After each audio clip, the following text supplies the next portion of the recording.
کٹ گئی۔ حضرت یونس علی نبینا علیہ السلام نے ایک دن حضرت جبریل امین ملنے آئے تو جناب یونس علیہ السلام کہنے لگے اے جبریل، اللہ کے نیک بندوں میں جو اللہ کو اس وقت سب سے زیادہ پسند ہے نبیوں کے بعد،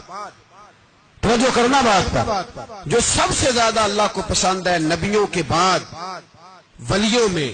اور سب سے زیادہ اللہ جس کو اللہ کی بارگاہ میں عبادت گزار لکھا جاتا ہے، میری اس بندے سے ملاقات کراؤ۔ تو حضرت جبریل نے جناب یونس علیہ السلام کو ساتھ لیا تو ایک شخص کے پاس پہنچے جو آنکھوں سے اندھا تھا، دونوں ہاتھ اس کے سلامت نہیں تھے اور پورے جسم میں پیپ جاری تھی، ریشہ تھا۔ جب جا کے السلام علیکم کہا نا حضرت یونس نے، اس نے وعلیکم السلام کے بعد پہلا لفظ پتہ کیا کہا؟ اس نے کہا یا اللہ تیرا شکر ہے، یا اللہ تیرا، آپ بھی ادا کریں اللہ کا شکر، یا اللہ تیرا،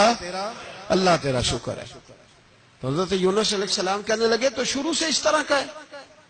نابینا بھی اور ہاتھوں سے معذور بھی اور سارا جسم شروع سے؟ تو بڑے ہی خوبصورت لفظ اس بیمار نے کہے،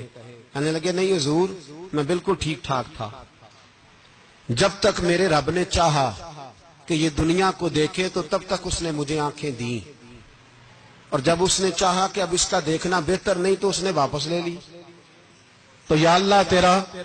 شکر ہے، اللہ تیرا شکر ہے۔ پھر کہا جب تک اس نے چاہا کہ میرے ہاتھ رہے تب تک رہے، جب اس نے چاہا کہ میرے لیے بہتر نہیں تو اس نے لے لیے، تو یا اللہ تیرا شکر ہے۔ جب تک اس نے چاہا کہ میرا جسم صحیح و سلامت رہے تو رہا، اور جب اس نے چاہا کہ میرے لیے بہتر نہیں تو مجھے بیمار کر دیا، تو یا اللہ تیرا شکر ہے۔ تو حضرت یونس علیہ السلام کہنے لگے جبریل واقعی یہ اللہ کا سب سے زیادہ شکر گزار بندہ ہے، سب سے زیادہ عبادت گزار بندہ ہے، سب سے